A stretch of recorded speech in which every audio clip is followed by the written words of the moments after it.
Καλησπέρα φίλες και φίλοι. Καλώς ήρθατε στο Ταξίδι Channel.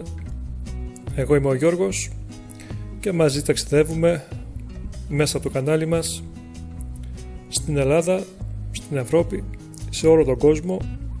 Γνωρίζουμε πολλά ενδιαφέροντα σημεία του πλανήτη. Μπείτε να δείτε τα ταξίδια στο κανάλι.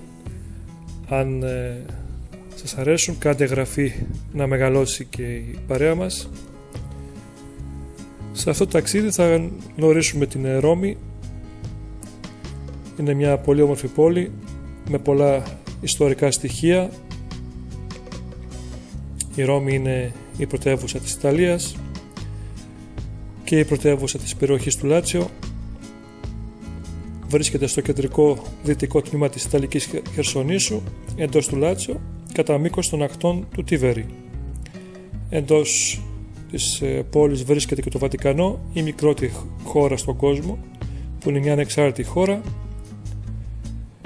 Η Ρώμη αναφέρεται ως η πόλη των 7 λόφων λόγω της γεωγραφικής της θέσης και επίσης ως η αιώνια πόλη. Η Ρώμη θεωρείται γενικά ως το λίκνο του δυτικού πολιτισμού, του χριστιανικού πολιτισμού και το κέντρο της Καθολικής Εκκλησίας. Εδώ βλέπουμε και την πλατεία του Αγίου Πέτρου με την βασιλική του Αγίου Πέτρου, η οποία είναι χτισμένη σε ένα εκκλησιακό στυλ, και η κατασκευή της σημερινής βασιλικής ξεκίνησε το 1506 και ολοκληρώθηκε το 1626.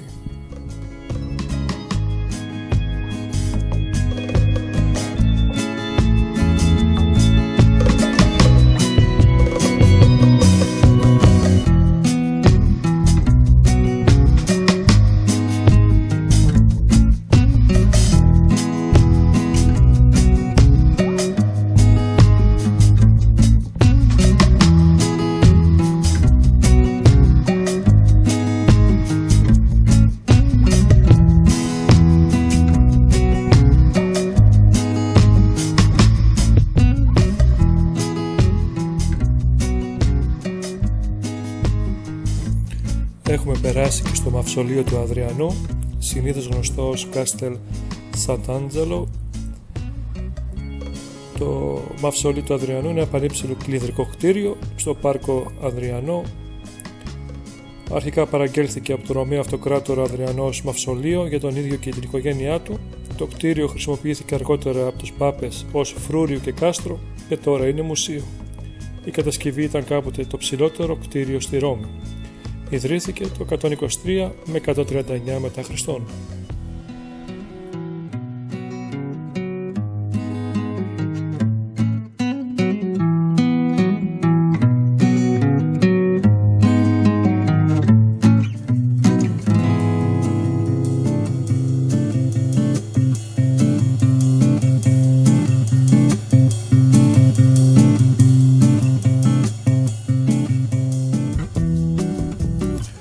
Και έχουμε περάσει στην Ρωμαϊκή Αγορά.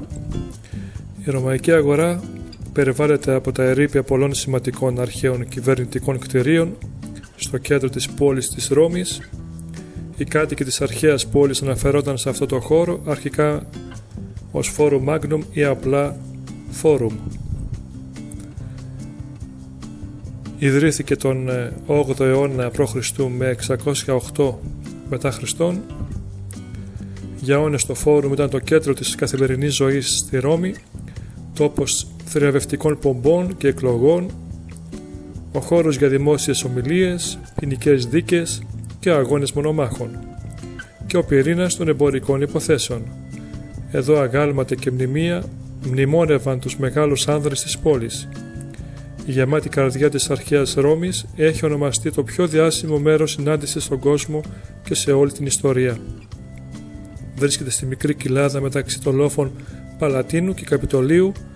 Το Φόρουμ σήμερα είναι ένα εκτεταμένο ερείπιο αρχιτεκτονικών θραυσμάτων και διακοπτώμενων αρχαιολογικών ανασκαφών που προσελκύει 4,5 εκατομμύρια ή περισσότερους επισκέπτες ετησίως.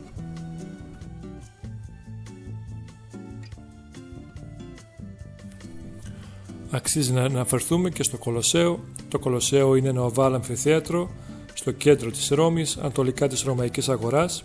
Είναι το μεγαλύτερο αρχαίο αμφιθέατρο που χτίστηκε ποτέ. Η κατασκευή του ξεκίνησε επί αυτοκράτορα Βασπασιανού το 72 και ολοκληρώθηκε το 80 μετά Χριστόν υπό το διάδοχο του Τίτο. Μπορούσε να χωρέσει περίπου 65.000 θεατές, χρησιμοποιήθηκε για αγώνες μονομάχων, για δημόσια θεάματα, εκτελέσεις, για αναπαράσταση διάσημων μαχών και δράματα βασισμένα στη ρωμαϊκή μυθολογία. Το κτίριο έπαψε να χρησιμοποιείται για ψυχαγωγία στα πρώτα χρόνια του Μεσαίωνα.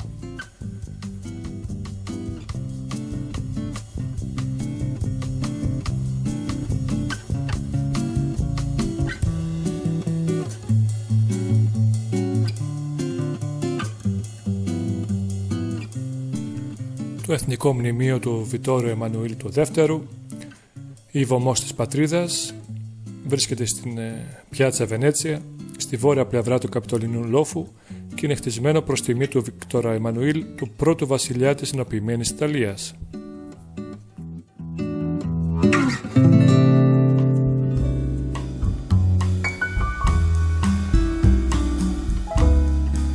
Το Πάνθεον είναι αρχαία θρησκευτική κατασκευή η οποία βρίσκεται στην Πιάτσα Ντελα Ροτόντα. Κατασκευάστηκε ύστερα από εντολή του Αγρίπα κατά τον 1ο αιώνα π.Χ.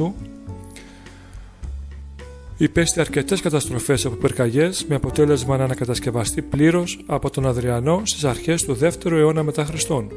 Αρχικά το Πάνθεον ήταν ναός αφιερωμένο σε όλες τις θεότητες της αρχαίας Ρώμης, μετατράπηκε σε χριστιανική εκκλησία κατά τον 7ο αιώνα. Αποτελεί το μεγαλύτερο σε μέγεθος ρωμαϊκό μνημείο που να έχει διασωθεί ως σήμερα, σχεδόν άφθαρτο λόγω της ασταμάτητης χρήσης του έως και σήμερα.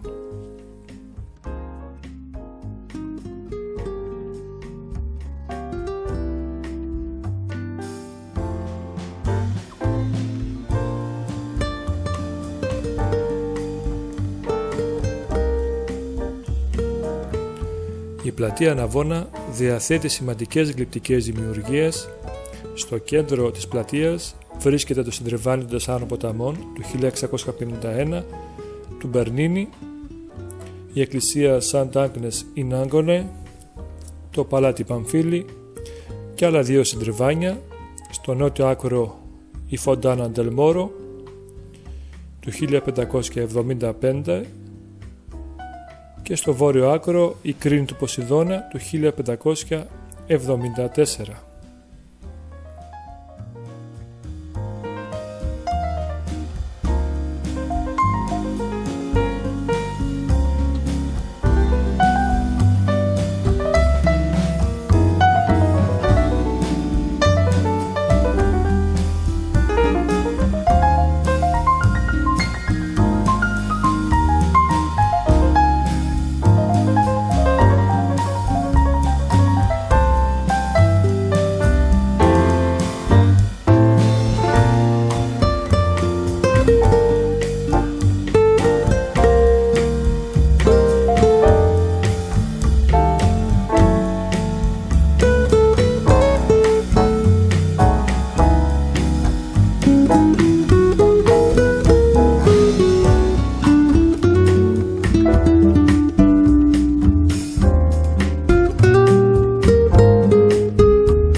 κάπου εδώ όμως, με αυτές τις πολύ όμορφες εικόνες, θα πρέπει να σας αφήσω.